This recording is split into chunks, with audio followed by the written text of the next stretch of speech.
கல்லிலே கலைவண்ணம் கண்டான், கல்லிலே கலைவண்ணம் கண்டான், இரு கண் பார்வை மறைந்தாலும் காணுவகை தந்தான். கல்லிலே கலைவண்ணம் கண்டான். பல்லவர் கோன் கண்ட மல்லை போல பாரெங்கும் தேடினும் ஊரென்றும் இல்லை. கல்லிலே கலைவண்ணம் கண்டான்.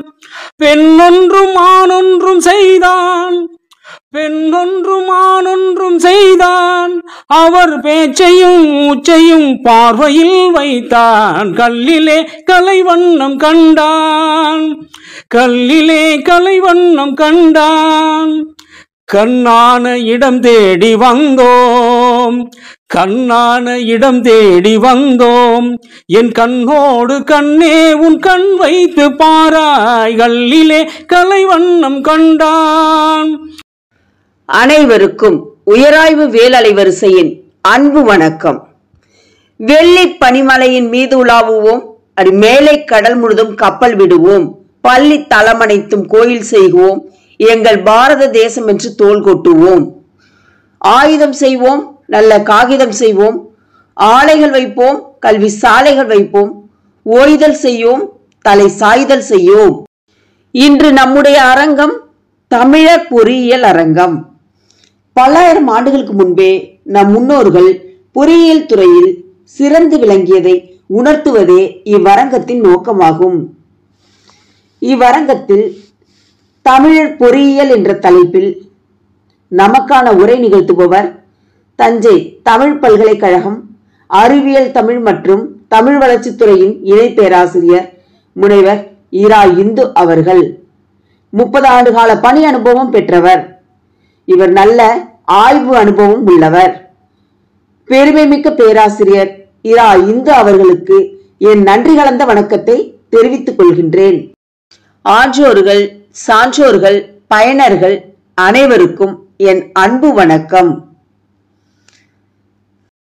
பணிச்சுமையின் காரணமாக நேரமின்றி மிக அவசரமாக நிகழ்ச்சியை வழங்க வேண்டிய நிலையில் இருக்கும்போது அதற்கு ஒத்துழைப்பு நல்கிய நல்லுள்ளங்கள் அனைவருக்கும் என் நன்றியை தெரிவித்துக் கொள்கின்றேன்.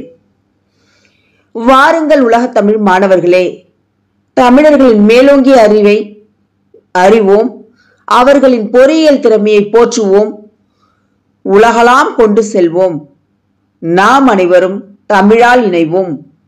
உங்களின் நான் முனைவர் சே அஜிதா. நன்றி, வணக்கம். அனைவருக்கும் வணக்கம். கல்லிலே கலைவண்ணம் கண்டான், இரு கண் பார்வை மறைந்தாலும் காணும் வகை தந்தான். பல்லவர் கோன் கண்ட மல்லை போல பாரெங்கும் தேடினும் ஊரொன்றும் இல்லை. கல்லிலே கலைவண்ணம் கண்டான். ஆம், ஆதி தமிழனின் கோயில் சிற்பங்களில் உள்ள கலை நுணுக்கங்களும் ஒரு நூல் இலை கூட கோடல் இல்ல 1000 கால் மண்டபங்களும், மேலும் சிதம்பரம் நடராஜ கோயில், தஞ்சை பெரிய கோயில், மதுரை மீனாட்சி அம்மன் கோவில், திருச்சி கல்லணை நெல்லையப்பர் கோவில், தாராசுரம் ஐராவதேஸ்வரர் கோவில், கங்கை கொண்ட சோழபுரம் கழுகுமலை வெட்டுவான் கோவில், வேலூர் ஜலகண்டேஸ்வரர் கல் மண்டபம், பல்லவர் கால மாமல்லபுர சிறப்புகள், காஞ்சிபுரம் கோயில் என இன்றைய நவீன கணினி காலத்து கட்டுமானத்திற்கு சவால் விடும் தமிழர்களின் பொறியியல் அறிவை கண்டு உலகமே ஒரு நொடி வியக்கும் என்று சொன்னால் அது வியப்பல்ல. இந்த அருமையான நிகழ்ச்சியை ஏற்பாடு செய்திருக்கும் முனைவர் அஜிதா அவர்கள் மற்றும் வேலறக்கட்டளையின் சார்பில் அனைவரையும் இந்த அரங்கத்திற்கு வருக வருக என வரவேற்கிறோம். வாருங்கள் உறவுகளே, காணொளிக்குள் செல்வோம். நான் உங்கள் அமிர்தினி. நன்றி, வணக்கம். அனைத்து தமிழ் நெஞ்சங்களுக்கும் அன்பு வணக்கம். இன்றைய அரங்கில் தமிழர் பொறியியல் என்ற தலைப்பில் நம்முடைய உரை நிகழ்த்த வருகிறார் தஞ்சை தமிழ் பல்கலைக்கழகத்தின் இணை பேராசிரியர் முனைவர் இரா இந்து அவர்கள். அறிவியல் தமிழ் மற்றும் தமிழ் வளர்ச்சித்துறை 30 ஆண்டு காலம் பணி அனுபவம் பெற்ற அம்மா அவர்கள் ஒரு சிறந்த சமூக சிந்தனையாளர். அம்மா அவர்கள் விருதுகளின் சிகரம் என்று குறிப்பிடும் அளவிற்கு பல விருதுகளை வென்று குவித்திருக்கிறார். ஈவேரா பெரியார் பன்னாட்டு விருது, கலைஞர் விருது, செம்மொழிநாள் பன்னாட்டு மாநாட்டில் செம்மொழி செம்மல் சிறப்பு விருது, யாவரும் கேளிர் திறன்வளர் சங்கத்தின் யாவரும் கேளிர் சாதனையாளர் விருது, உலக திருக்குறள் 3வது மாநாட்டில் திருக்குறள் செம்மல் விருது, 2வது பன்னாட்டு சிலப்பதிகார மாநாட்டில் சிலப்பதிகார தேனருவி விருது, தமிழையா கல்விக் கழகத்தின் செந்தமிழ் திலகம் விருது, பன்னாட்டு இலக்கண பயிற்சி பட்டறையின் இலக்கண வளமையர் விருது, தமிழ் பல்கலைக்கழகத்தின் மதிப்புறு பணிச்சான்றிதழ், யாவரும் கேளிர் திறன்வளர் சங்கத்தின் திறன் தென்றல் விருது, அது மட்டுமல்லாமல் பாவனர் தமிழாய்வு மாநாட்டின் பாவனர் தமிழ்ச்சுடர் விருது, செம்மொழி நாட்டு பன்னாட்டு மாநாட்டில் செம்மொழி ஆய்வுச்சுடர் விருது, செம்மொழி நாள் பன்னாட்டு மாநாட்டில் மேலும் செம்மொழி செம்மல் விருது, அறிஞர் அண்ணா பன்னாட்டு கருத்தரங்கத்தில் அண்ணா விருது, உலக திருக்குறள் 3வது மாநாட்டில் குரல் நெறி காவலர் விருது என பல விருதுகளை வென்று குவித்திருக்கிறார்.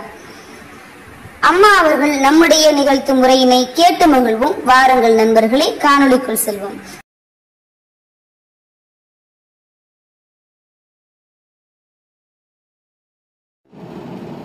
அனைவருக்கும் வணக்கம்.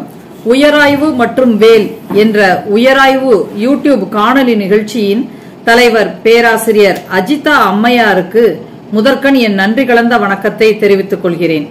தமிழர் நாகரிகம், பண்பாடு, கலை தொடர்பான பல புதுமையான பயனுள்ள காணொளிகளை பதிவேற்றம் செய்து வரும் அம்மையார், புதுமை பெண்ணான அஜிதா அம்மையார் அவர்களின் தரணி போற்றும் தமிழ் பணி சிறக்க என் வாழ்த்துக்கள். என்னை நன்றாக இறைவன் படைத்தனன், தன்னை நன்றாக தமிழ் செய்யுமாறே என்ற வரிகளுடன் என்னுடைய உரையை தொடங்குகின்றேன். இன்று உங்களோடு பகிர்ந்து கொள்ள இருக்கும் தலைப்பு தமிழர் பொறியியல். முதலில் பொறியியல் என்றால் அது அறிவியலோடு தொடர்புடையது எனலாம், அறிவியலின் ஒரு வளநிலை எனலாம். அறிஞர்கள் பார்வையில் பொறியியல் என்பதென்ன?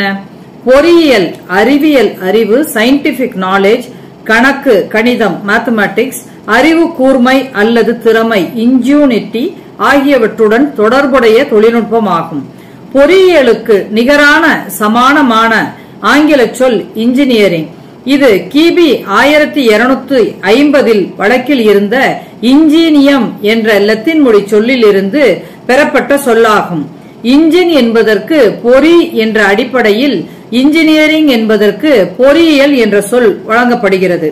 பொறியியல் என்பது கட்டமைப்புகள், எந்திரங்கள், பொருட்கள், கருவிகள், செயல்முறைகள் போன்றவற்றின் கட்டுமானம், இயக்கம், பேணுதல் மெயின்டெனன்ஸ் சார்ந்த செயல்பாடுகளை உள்ளடக்கியது எனலாம்.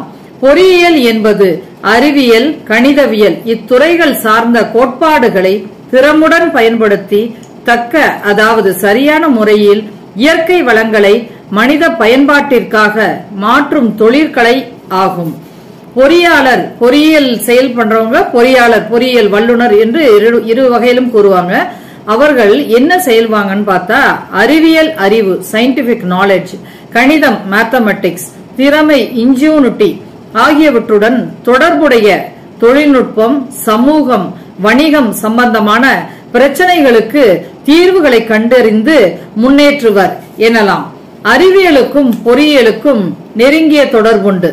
சயின்டிஸ்ட் அறிவியலாளர், அறிவியல் வல்லுநர் எப்படி சொல்றாங்கன்னா, use various approaches to generate knowledge.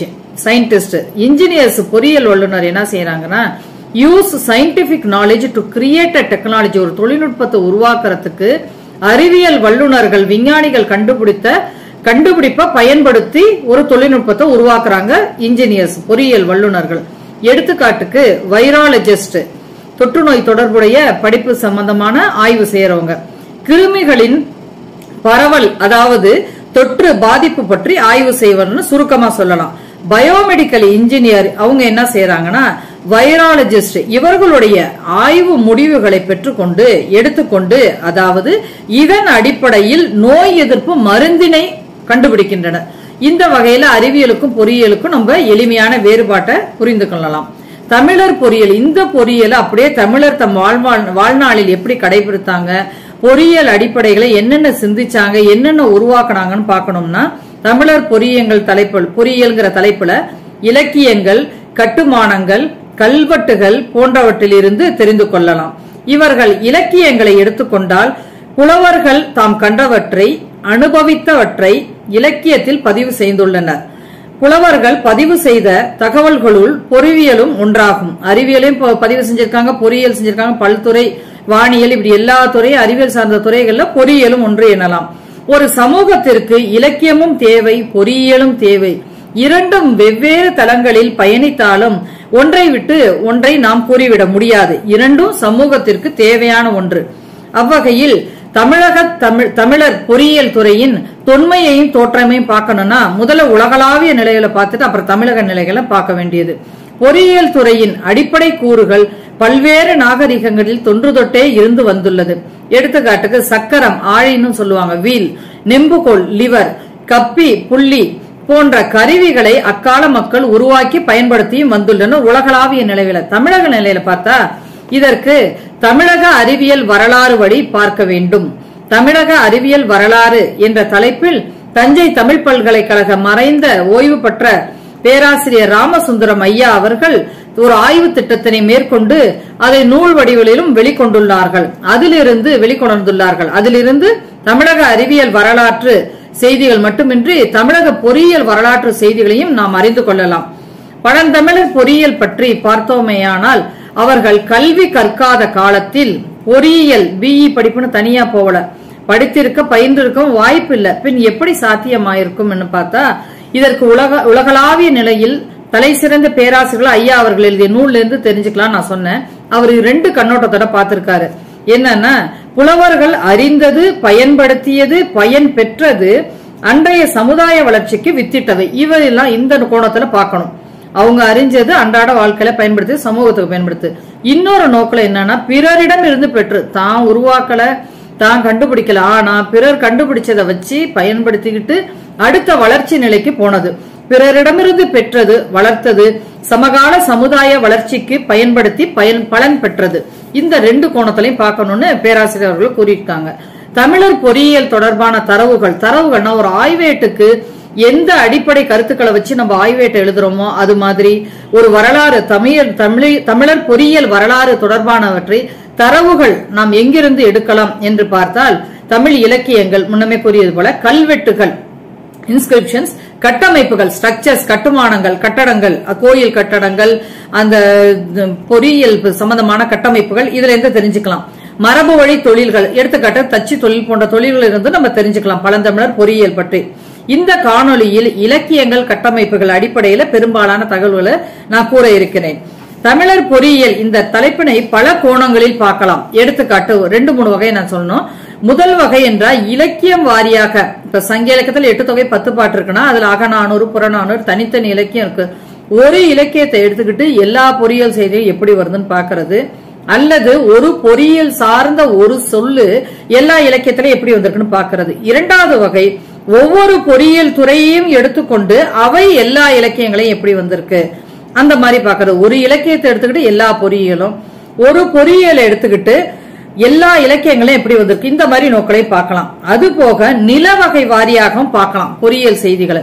4 வகை, 5 வகை, ஐவகை நிலங்கள், இந்த மாதிரி 2 கோணத்திலையும். பாலைக்கு தனி நிலம் இல்ல, குறிஞ்சியும் முல்லை மருதம் நெய்தல், குறிஞ்சியும் முல்லையும் முறைமையில் தெரிந்தது பாலை என்று பதிவு கொண்டது என்று குறிப்பிட்டிருக்காங்க தமிழ் அறிஞர்கள்லாம். அதுபடி பார்த்தா நானிலம், ஐவகை நிலம், இந்த அடிப்படையிலையும் பொறியியல் செய்திகள். குறிஞ்சி நிலத்துல பொறியியல் திறன், பொறியியல் சிந்தனைகள், முல்லை நிலத்துல இப்படி துறை நிலம் வாரியாகவும் நம்ம பார்க்கலாம். இந்த 2 வெவ்வேறு கோணத்துல பார்க்கலாம். முதல் இதாக தனி இலக்கியமாக அகநானூற்று இலக்கியத்தை கருதலாம். அதுல பொறியியல் சார்ந்த கருவிகள் நிறைய குறிப்புகள் காணப்படுகிறது. ஊதுலை, உலைக்கல், ஓடம், ஓடத்தை அம்பின்னு புலவர் குறிப்பிட்டிருக்காங்க. கலப்பை நாஞ்சில்னு குறிப்பிட்டிருக்காங்க. இந்த மாதிரி பார்த்தோம்னா தோணி அப்படிங்கிற ஒரு கப்பலை பத்தி அம்பின்னு குறிப்பிட்டிருக்காங்க. நாவாய் மரக்கலன்னு சொல்லால குறிப்பிட்டிருக்காங்க. வங்கம் இத கப்பல்ன்ற சொல்லால குறிப்பிட்டிருக்காங்க. வடித்தல் வார்த்தல் இரும்பு தொழில்நுட்பத்துல வரல, அதை பத்தி அகநானூறுல குறிப்பிட்டிருக்காங்க. வண்டி ஒழுகைங்கிற சொல்லால குறிப்பிட்டிருக்காங்க. இந்த மாதிரி சொல்லாய்வும் எடுத்துக்கலாம், செய்திகளை பத்தியும் விரிவான ஆய்வா எடுத்துக்கலாம். புனை அப்படின்னா அது கப்பல், மரக்கலம் அதுவும் ஒரு வகை. இந்த மாதிரி 2 மரக்கலத்தை பத்தி கொடுத்திருக்காங்க. எந்தெந்த சூழல்ல புலவர் எதை சொல்ல வந்தாரு, எதுக்காக இந்த சொல்ல பயன்படுத்தியிருக்காங்க, ஏதேனும் காரணம் இருக்கா, இப்படி ஏன், எப்படி, எதற்கு, இந்த மாதிரி பல்வேறு கேள்விகளை போட்டு அதற்கான பதில்களை ஆய்வு செஞ்சா விரிவான ஆய்வு களமா இருக்கும். அகநானூருக்கு எடுத்துக்காட்டு சொன்னேன். அதே மாதிரி பொறியியல்னு சொன்னோம்னா பழந்தமிழர் கணிதத்தை விட்டுட்டு நம்ம பொறியியல சொல்ல முடியாது. அளவை முறைகள், பயன்பாட்டில் இருந்த அளவை முறைகள், நிறுத்தல் அளவை, நீட்டல் அளவை, முகத்தல் அளவை, இந்த மாதிரி அளவைகள்லாம் பெரும்பாலும் பழங்காலத்துல தமிழர்கள் பயன்படுத்தியிருக்காங்க.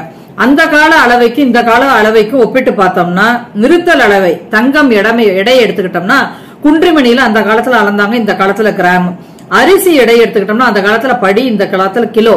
அதே மாதிரி நீட்டல் அளவை எடுத்துக்கிட்டோம்னா பூ அளக்குறாங்கல்ல, பெண்கள் கூந்தல்ல சூடுற பூ, அது மலர் எடுத்துக்கிட்டோம்னா முழத்துல அளந்தாங்க, இப்ப கிராம்ல அளக்குறாங்க.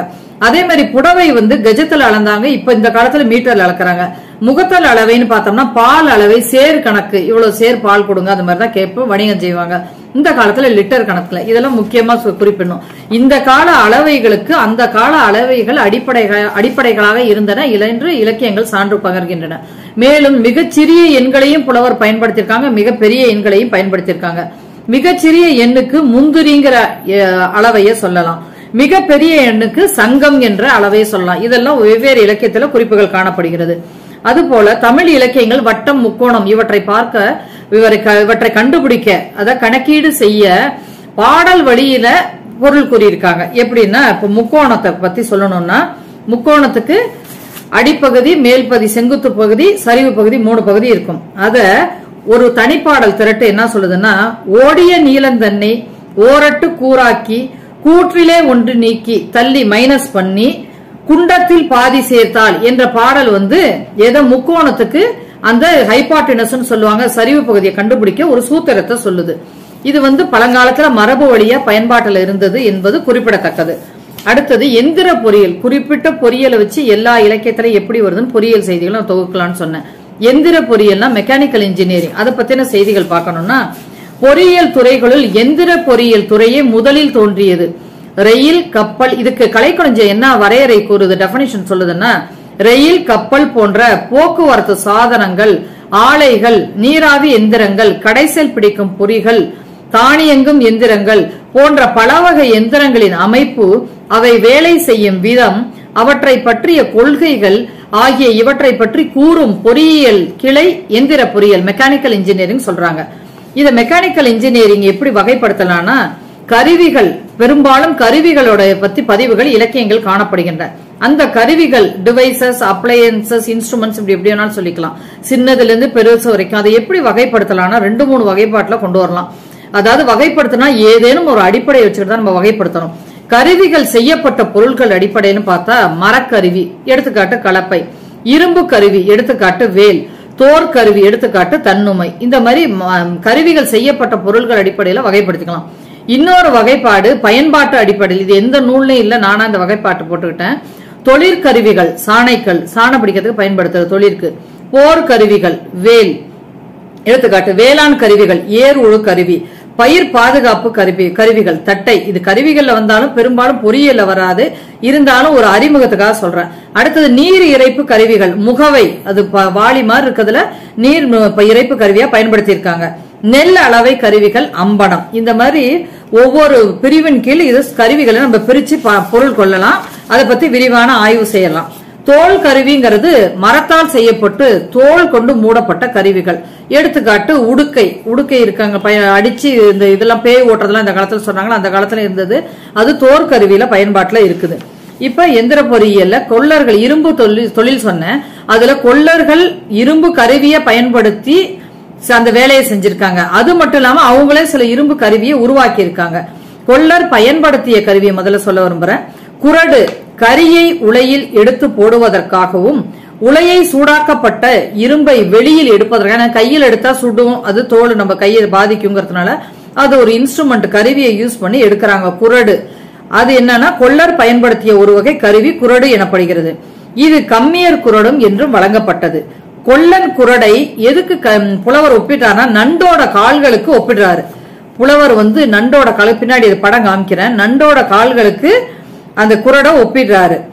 அடுத்ததாக கொள்ளர் உருவாக்கிய கருவி பயன்படுத்துறாங்க. அந்த தயாரிக்கிற கருவியை பயன்படுத்துறப்பே சில கருவிகளை கொள்ளர் பயன்படுத்திருக்காங்க. கொள்ளர் உருவாக்கிய கருவி என்னன்னா, வேல் என்னும் கருவியின் ஒரு முனை அகன்று இலை போல, இலை எப்படி மேல பெருசா இருக்கு, கீழே மெலிசா ஒரு தண்டு மாதிரி வந்திருக்குல்ல, வேலை அதுக்கு ஒப்பிடுறாரு புலவர். அதன் நுனி கூர்மையுடனும் காணப்படும். இரும்பினால் செய்யப்பட்ட வேல் போர் வீரர்களிடம் அக்காலத்தில் பெரிதும் பயன்பாட்டில் இருந்தது. இதன் மூலம் இரும்பு உருக்கும் கொள்ளர்களின் தொழில்நுட்பத்தை அறிய முடிகிறது. வேலின் வடிவம் பற்றி புறநானூற்றில் சில குறிப்புகள் காணப்படுகின்றன. இரும்பு தயாரிக்க பயன்படும் உலையை பற்றி அதிகமான குறிப்புகள் காணப்படுகின்றன. அந்த உலைய பொதுவாக உலைகள் வெப்பம் வெளியேறாதவாறு பூமிக்கு அடியில் அமைக்கப்படும். சங்க இலக்கியங்களில் இவை கொள்ளுலைகள் என்று குறிக்கப்படுகின்றன.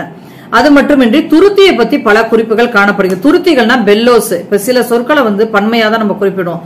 சிசர்ஸ் மாதிரி பெல்லோஸ், BELLOWS, பெல்லோஸ் இதை துருத்திங்கிறாங்க. துருத்தி என்று சங்க இலக்கியம் குறிப்பிடும் இரும்பு வேலை செய்ய பயன்படும் கொள்ளர்கள் உலையில் காணப்படும் ஒரு கருவியாகும். இது கையால இயக்குவாங்க, காலால இயக்குவாங்க. கையேக்கு துருத்தி, காலியேக்கு துருத்தி. இதை பத்தி பல குறிப்புகள் இருக்கு. இதை ஊதுலை என்ற பெயராலும் சொல்றாங்க. ஊதுலை குறுகின் அப்படிங்கிற சொல்லால குறிப்பிட்டிருக்காங்க. அது எப்படி இருக்குன்னா, உலைங்கிறது இந்த மாதிரி, இது பழங்காலத்து உலை, மண்ணால் ஆனது, கூம்பு வடிவத்துல இருக்கும். இது இக்கால உலை, பழங்கால உலை, இக்கால உலை. இதுக்குள்ளதான் மூலப்பொருட்களை போட்டு இரும்ப காய்ச்சி உருக்கி எடுத்துவாங்க. அதுக்கு அந்த எரிபொருளுக்கு சூடு ஏத்துறதுக்கு இப்ப பழங்காலத்துல அடுப்புல ஊதாங்கலைய வச்சு ஊதுவோம்ல, ஊதுனோன்னா வாய் வழியா ஊதுனோன்னா அந்த காற்று போய் அந்த நெருப்பு அதிகரிக்கும். அது மாதிரி இந்த துருத்தி மூலம் கையாலேயோ காலாலேயோ பெடல் பண்ற மாதிரி இயக்குவார். யாரு? கொள்ளரு. கருங்கை கொள்ளர் அப்படிங்கிற பேர் அவருக்கு இருக்கு. அவர் இயக்கணும்னா அதன் மூலம் காற்று செலுத்தப்படும். காற்று செலுத்தப்பட்டு அதனுடைய வெப்பநிலை அதிகரிக்கப்படும். கொல்லன் பயன்படுத்திய குரடு சாதாரணமா இந்த மாதிரி இருக்கும், கவ்வி எடுக்கிற மாதிரி இருக்கும். அத எதுக்கு புலவர் ஒப்பிட்டு இருக்கானா, நன்றுனுடைய கால்களுக்கு ஒப்பிட்டு இருக்காரு. அதே மாதிரி துருத்திங்கிறது இது ஒரு பழங்காலத்துல பயன்பாட்டுல தமிழர் தான் பயன்படுத்துறாங்க. உலகளாவிய நிலையில இந்த துருத்தி இருக்குது. இந்த பக்கத்தை அமுக்க காத்து இங்க ஃபர்னேஸ் உலைக்கு போகும். அதனால அதனுடைய வெப்பநிலை அதிகரிச்சு இன்னும் வேகமா செயல்படும். கொல்லன் கருவிகள் மாதிரி கொல்லன் உலை கொல்லன் பயன்படுத்திய உலைகள் கொள்ளுலைகள் எனப்பட்டன. இவை இலக்கியத்தில் உலைக்களம் எனப்பட்டன. உலைகள் கல்லினாலும் மண்ணினாலும் செய்யப்பட்டன. பொதுவாக உலைகள் பூமிக்கடியில் அமைக்கப்படும். சுமார் 4 அடி ஆழத்தில் புதைத்து வைக்கப்பட்டிருக்க வேண்டும் என்று மரபு வழி கொள்ளர்கள் கூறுகின்றனர். இன்றும் இக்காலத்திலையும் பாத்தீங்கன்னா ரோடு ஓரத்துல பாத்தீங்கன்னா இந்த மாதிரி துருத்தியை அமுக்கிட்டு இருப்பாங்க, காத்து செலுத்திட்டு இருப்பாங்க. அந்த இது முற்காலத்தில் இந்த தொடர்ச்சின்னு நம்ம கருதலாம். அவற்றை சூடாக்கவும் பயன்பட்டன. அவற்றின் அளவுகள் குறிப்பிடப்படவில்லை. எந்த அளவுல இருக்குன்னா நம்ம இலக்கியத்துல காணப்படல. குடுவை வடிவில் இருந்திருக்கலாம். உலை குடுவை கூம்பு வடிவில் இந்த சொன்னல குடுவை வடிவில் இருந்திருக்கலாம், முக்கோணம் மாதிரி இருந்திருக்கலாம்னு சொல்றாங்க. அடுத்தது துருத்தியை பத்தி குறிப்புகள் காண்பித்தாங்க. இரும்பு தயாரித்தல் அன்றும் இன்றும் அந்த நிறைய வேறுபாடுகள் இருக்கு. ஆனா அடிப்படை அந்த காலத்துல இருக்கிறது முன்னோடியா இந்த காலத்துல செஞ்சிட்டு இருக்காங்க. பண்டை காலத்தில் இரும்பை காய்ச்சிய பணியாளர்கள் கொள்ளர்கள் எனப்பட்டனர். கொள்ளர்கள் பணி செய்த இடம் கொள்ளுலை எனப்பட்டது. இந்த காலத்துல கூட கொள்ளுப்பெற்ற தெரு அப்படிங்கலாம் பேர் வச்சிருக்காங்க. அது என்னன்னா அந்த பேருன்னு வச்சுதான் இந்த காலத்துல அந்த தெருவுக்கெல்லாம் பேர் வச்சிருக்காங்க. கொட்டுரை என்றும் வழங்கப்பட்டது. இவர்கள் இரும்பை தயாரித்ததோடு அதை வடித்தல், வார்த்தல், சாணை பிடித்தல், கூர்மையாக்குதல், போர்க்கருவிகள், வேளாண் கருவிகள், வீட்டு பயன்பாட்டு கருவிகள் போன்றவற்றை செய்தனர். அவர்கள் அந்த வேலையை செஞ்சு கை கருப்பானதுனால கருங்கை கொள்ளர்னே ஒரு பேர் இருக்கு. யாருக்கு? கொள்ளர்கள் பழங்காலத்துல. இப்ப வார்த்தல் தொழில்நுட்பத்தை பார்த்தோம்னா இரும்பு தொழில்நுட்பத்துல பொறியியலோட தொடர்புடையது. வார்த்தல்னா ஆங்கிலத்துல மோல்டிங்கிறாங்க.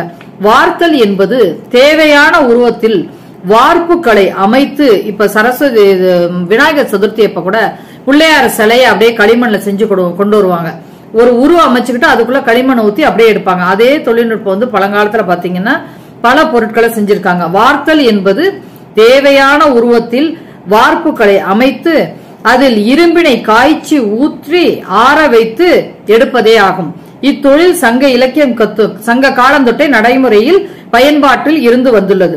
தொடக்கத்தில் மெழுகு அச்சு அமைக்கும் பொருளாக பயன்பட்டது பழங்காலத்துல. பின்னர் அரக்கு பயன்பட்டது என்று குறிப்புகள் கூறுகின்றன. அடுத்தது இரும்பு தயாரிக்கப்பட்ட வடிவங்கள்னு பார்த்தோம்னா அகநானூர்ல ஒரு பாடல்ல எருமையின் கொம்புகள் போலையும் இரளை மான் கொம்புகள் மாதிரி முறுக்கிய வடிவத்துல இரும்ப தயாரிச்சிருக்காங்க. நற்றிணையில புன்னை மரத்தின் கிளைகள் வடிவத்தில் இருந்துச்சுன்னு புலவர் சொல்றாரு. இரும்பு வடிவம் தொடர்பாக மேற்காணும் ஓமைகளின் வாயிலாக இரும்பை பெரும்பாலும் நீண்ட முறுக்கேறிய கம்பிகளாக செய்து வந்துள்ளனர் என்பது புலனாகிறது. வார்த்தல் பார்த்தோம். அதே மாதிரி வடித்தல்னு பார்த்தோம்னா வேல் வடித்து கொடுத்தல் கொள்ளற்கு கடனே. அவங்களுடைய டியூட்டி என்னன்னா முக்கியமானது வேல் செய்யறது. போர் கருவிகள் நிறைய போர் அந்த காலத்துல நடந்திருக்கும். அந்த கருவிகள்ல வேலு முக்கியமானது. அதை செய்யறதுதான் அவங்க முக்கிய பணி. வேல் வடித்து கொடுத்தல் கொள்ளற்கு கடனே என்று புறநானூற்றுல பாடல் கூறுகிறது. அதுக்கு புலவர் ஓமையா சொல்லியிருக்காரு. வடித்தல் என்பதற்கு வடிவமைத்தல் என்பது பொருள். பழங்காலத்தில் போருக்கு தேவையான படைக்கலன்களை கொள்ளர்களே வடித்து கொடுத்தனர்.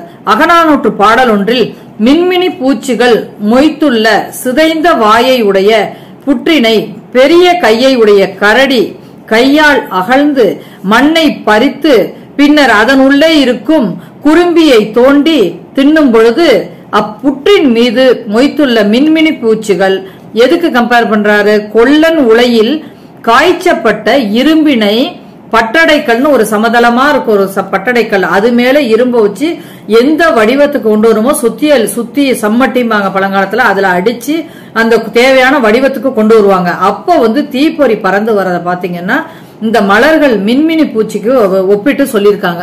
மின்மினி பூச்சி எப்படி வரும்? மத்தாப்பு கொளுத்தனா எப்படி வரும்? பிரகாசமா தனித்தனியா நட்சத்திரம் மாதிரி. அது மாதிரி மின்மினி பூச்சி அங்கங்கே சுத்திட்டு இருக்கும். அதுக்கு புலவர் கம்பேர் பண்ணி ஒப்பிட்டு சொல்லியிருக்காரு. அடுத்தது இரும்பை துருப்பிடிக்காமல் பாதுகாத்த தொழில்நுட்பம் பழந்தமிழருக்கு தெரிஞ்சிருக்கு. இரும்பை காற்றுக்கு உட்படுத்துதலால் உண்டாகும் வேதி வினை துருப்பிடித்தல் எனப்படுகிறது. ரஸ்டிங் ஆஃப் அயன் எனப்படுகிறது. அப்போது இரும்பில் ஃபெரஸ் ஆக்சைடு உண்டாகும். அதுவே துரு எனப்படுகிறது. பொருட்கள் துருப்பிடிக்காமல் இருக்க பழங்காலத்தில் மேற்கொள்ளப்பட்ட ஓர் உத்தி புறநானூற்று பாடலில் இவ்வே பீலி அணிந்து மாலை சூட்டி என்ற பாடல் குறிப்பிடுகிறது. இந்த பாடல் மூலம் நாம் அறிந்து கொள்ளலாம். தொண்டைமானின் படைக்கலை கொட்டிலின் தன்மையை ஔவையார் இவ்வாறு குறிப்பிட்டுள்ளார். அதாவது பயன்படுத்தாததுல நெய் பூசி வச்சிருக்க மாட்டாங்க. ரஸ்ட் துருப்பிடிக்காம இருக்கிறதுக்காக அப்படி பூசி வச்சிருக்காங்கன்னா ஔவையாரு வஞ்ச புகழ்ச்சியா ஒரு பாடல்ல சொன்னாருங்கன்னு நம்ம இலக்கியங்களை படிச்சிருக்கோம். அடுத்தது உலை எப்படி இருக்குன்னா புலியுடன் செய்த போரால் கொல்லன் பயன்படுத்திய குரடு சாதாரணமா இந்த மாதிரி இருக்கும். கவ்வி எடுக்கிற மாதிரி இருக்கும். அத எதுக்கு புலவர் ஒப்பிட்டு இருக்கானா நன்றுனுடைய கால்களுக்கு ஒப்பிட்டு இருக்காரு. அதே மாதிரி துருத்திங்கிறது இது ஒரு பழங்காலத்துல பயன்பாட்டுல தமிழர் தான் பயன்படுத்துறாங்க. உலகளாவிய நிலையில இந்த துருத்தி இருக்குது. இந்த பக்கத்தை அமுக்க காத்து இங்க குழைக்கு ஃபர்னேஸ் உலைக்கு போகும். அதனால அதனுடைய வெப்பநிலை அதிகரிச்சு இன்னும் வேகமா செயல்படும். கொல்லன் கருவிகள் மாதிரி கொல்லன் உலை கொல்லன் பயன்படுத்திய உலைகள் கொள்ளுலைகள் எனப்பட்டன. இவை இலக்கியத்தில் உலைக்களம் எனப்பட்டன. உலைகள் கல்லினாலும் மண்ணினாலும் செய்யப்பட்டன. பொதுவாக உலைகள் பூமிக்கடியில் அமைக்கப்படும். சுமார் 4 அடி ஆழத்தில் புதைத்து வைக்கப்பட்டிருக்க வேண்டும் என்று மரபு வழி கொள்ளர்கள் கூறுகின்றனர். இன்றும் இக்காலத்திலையும் பாத்தீங்கன்னா ரோடு ஓரத்துல பாத்தீங்கன்னா இந்த மாதிரி துருத்தியை அமுக்கிட்டு இருப்பாங்க, காத்து செலுத்திட்டு இருப்பாங்க. அந்த இது முற்காலத்தில் இந்த தொடர்ச்சின்னு நம்ம கருதலாம். அவற்றை சூடாக்கவும் பயன்பட்டன. அவற்றின் அளவுகள் குறிப்பிடப்படவில்லை. எந்த அளவுல இருக்குன்னா நம்ம இலக்கியத்துல காணப்படல. குடுவை வடிவில் இருந்திருக்கலாம். உலை குடுவை கூம்பு வடிவில் இந்த சொன்னல குடுவை வடிவில் இருந்திருக்கலாம், முக்கோணம் மாதிரி இருந்திருக்கலாம்னு சொல்றாங்க. அடுத்தது துருத்தியை பத்தி குறிப்புகள் காண்பித்தாங்க. இரும்பு தயாரித்தல் அன்றும் இன்றும் அந்த நிறைய வேறுபாடுகள் இருக்கு. ஆனா அடிப்படை அந்த காலத்துல இருக்கிறது முன்னோடியா இந்த காலத்துல செஞ்சிட்டு இருக்காங்க. பண்டை காலத்தில் இரும்பை காய்ச்சிய பணியாளர்கள் கொள்ளர்கள் எனப்பட்டனர். கொள்ளர்கள் பணி செய்த இடம் கொள்ளுலை எனப்பட்டது. இந்த காலத்துல கூட கொள்ளுப்பெற்ற தெரு அப்படிங்கலாம் பேர் வச்சிருக்காங்க. அது என்னன்னா அந்த பேருன்னு வச்சுதான் இந்த காலத்துல அந்த தெருவுக்கெல்லாம் பேர் வச்சிருக்காங்க. கொற்றுரை என்றும் வழங்கப்பட்டது. இவர்கள் இரும்பை தயாரித்ததோடு அதை வடித்தல், வார்த்தல், சாணை பிடித்தல், கூர்மையாக்குதல், போர்க்கருவிகள், வேளாண் கருவிகள், வீட்டு பயன்பாட்டு கருவிகள் போன்றவற்றை செய்தனர். அவர்கள் அந்த வேலையை செஞ்சு கை கருப்பானதுனால கருங்கை கொள்ளர்னே ஒரு பேர் இருக்கு. யாருக்கு? கொள்ளர்கள் பழங்காலத்துல. இப்ப வார்த்தல் தொழில்நுட்பத்தை பார்த்தோம்னா இரும்பு தொழில்நுட்பத்துல பொறியியலோட தொடர்புடையது. வார்த்தல்னா ஆங்கிலத்துல மோல்டிங்கிறாங்க. வார்த்தல் என்பது தேவையான உருவத்தில் வார்ப்புகளை அமைத்து, இப்ப சரஸ்வதி விநாயகர் சதுர்த்தி அப்ப கூட பிள்ளையார சிலையை அப்படியே களிமண்ல செஞ்சு கொண்டு வருவாங்க. ஒரு உருவம் அமைச்சுக்கிட்டு அதுக்குள்ள களிமண் ஊத்தி அப்படியே எடுப்பாங்க. அதே தொழில்நுட்பம் பழங்காலத்துல பாத்தீங்கன்னா பல பொருட்களை செஞ்சிருக்காங்க. வார்த்தல் என்பது தேவையான உருவத்தில் வார்ப்புகளை அமைத்து அதில் இரும்பினை காய்ச்சி ஊற்றி ஆற வைத்து எடுப்பதே ஆகும். இத்தொழில் சங்க இலக்கியம் சங்க காலம் தொட்டே நடைமுறையில் பயன்பாட்டில் இருந்து வந்துள்ளது.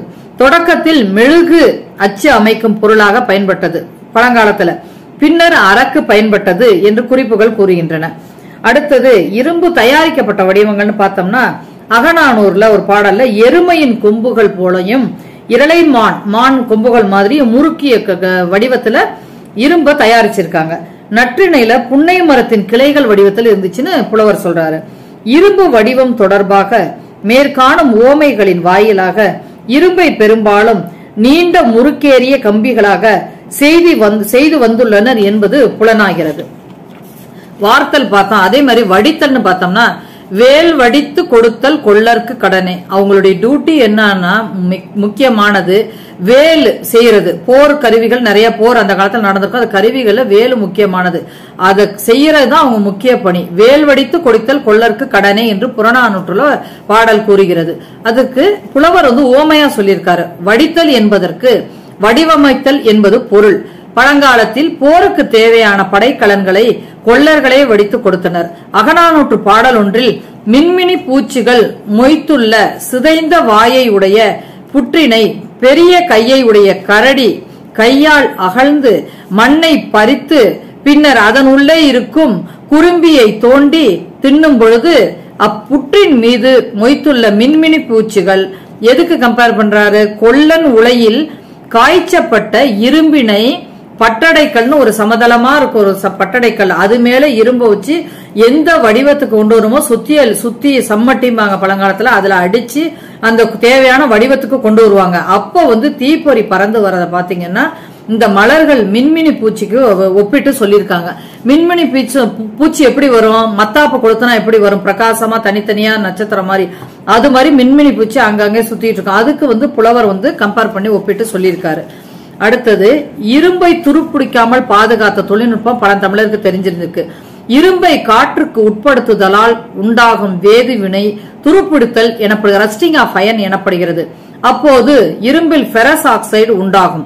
அதுவே துரு எனப்படுகிறது. பொருட்கள் துருப்பிடிக்காமல் இருக்க பழங்காலத்தில் மேற்கொள்ளப்பட்ட ஓர் உத்தி புறநானூற்று பாடலில் இவ்வே பீலி அணிந்து மாலை சூட்டி என்ற பாடல் குறிப்பிடுகிறது. இந்த பாடல் மூலம் நாம் அறிந்து கொள்ளலாம். தொண்டைமானின் படைக்கலை கொட்டிலின் தன்மையை ஔவையார் இவ்வாறு குறிப்பிட்டுள்ளார். அதாவது பயன்படுத்தாததுல நெய் பூசி வச்சிருக்க மாட்டாங்க. ரஸ்ட் துருப்பிடிக்காம இருக்கிறதுக்காக அப்படி பூசி வச்சிருக்காங்கன்னா ஔவையாரு வஞ்ச புகழ்ச்சியா ஒரு பாடல்ல சொன்னாருங்கன்னு நம்ம இலக்கியங்களை படிச்சிருக்கோம். அடுத்தது உலை எப்படி இருக்குன்னா, புலியுடன் செய்த போரால் விழுப்புண்களுடன் வெற்றி கொண்ட ஆண் யானை தன் விழுப்புண்களை தோளினை தாங்கிக் கொள்ள முடியாமல் விழுப்புண்களின் விழுப்புண்களை தாங்கிக் கொள்ள முடியாம தனது துதிக்கையை உயர்த்தி பெருமூச்சு விடுகிறது. அப்பொழுது அப்பெருமூச்சு காற்று பட்ட வேங்கை மரத்தின் அழகிய மலர்கள் கொல்லனது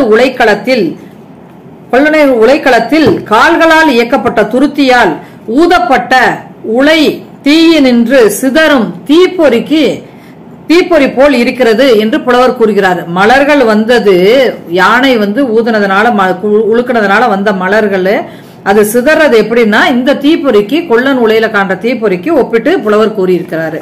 அதுல இருந்து நம்ம படிமமா கண் முன்னே காட்சிக்கு கொண்டு வராரு. அடுத்தது சில பாடல்களில் புலவர்கள் ஓமைகளை பயன்படுத்தியும் தான் சொல்ல வந்த கருத்தை வெளிப்படுத்தியுள்ளனர் என்பதற்கு மற்றொரு பாடலையும் கலித்தொகையில பார்க்கலாம். கலித்தொகையில் ஓமை நரா அவிழ்ந்த என தொடங்கும் பாடல். இதுக்கு என்ன பொருள்னா, கொல்லுலையில் துருத்தியும் உலையும் இணையும் இடத்திற்கு உலை மூக்கு என்று பெயர். இதனை கொல்லனுடைய நாசி என்றும் கூறுவர். தலைவனின் காம பெருமூச்சு கொல்லனது சூடேறிய உலைமூக்கிற்கு புலவர் ஒப்பிட்டுள்ளார். அடுத்தது எந்திர பொறியியல் கருவிகளை பெரும்பானாற்று படையில பல கருவிகள் குறிப்பிட்டிருக்காங்க. கலப்பை, கொழு, களைக்கொட்டு, கொரடு, சம்மட்டி, வலை, இப்படி பல கருவிகள் பெரும்பானாற்று படையில குறிப்பிட்டிருக்காங்க. இதெல்லாம் விரிவான ஆய்வுக்குட்பட்டது. கருவிகளை பத்தி எடுத்து மட்டும் பழந்தமிழர் கருவிகளை பத்தி ஆய்வு செய்யலாம். கொழு அப்படிங்கிறது உழவு தொழிலில் நன்கு பெரிய எருதுகளை நுகத்தில் பூட்டி, நுகத்தடின்னு சொல்றாங்க, அந்த நுகத்துல வண்டியில இருக்க நுகத்தடியில பூட்டி உழவர்கள் உழுகின்றனர். பெண் யானையின் துதிக்கையை போன்று வளைந்த வாயை உடைய கலப்பையில் உடும்பு முகத்தை ஒத்த கொழு பொருத்தப்பட்டிருக்கிறது. உடும்பு கொழுவுக்கு என்ன பயன்படுது சொல்றாங்க புலவருக்கு ஒப்பிட்டு இருக்காருன்னா உடும்பு முகம் போல இருக்குங்கிறாங்க.